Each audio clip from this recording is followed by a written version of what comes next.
飞行队失联以后，美国军方就立刻派遣救援机。当时派去营救的救援机是一架马丁 PBM-5 型水上巡逻救援机。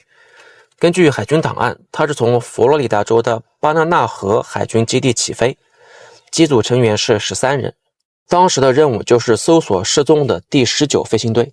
历史记录说是起飞3分钟以后，救援飞机报告任务正在进行中。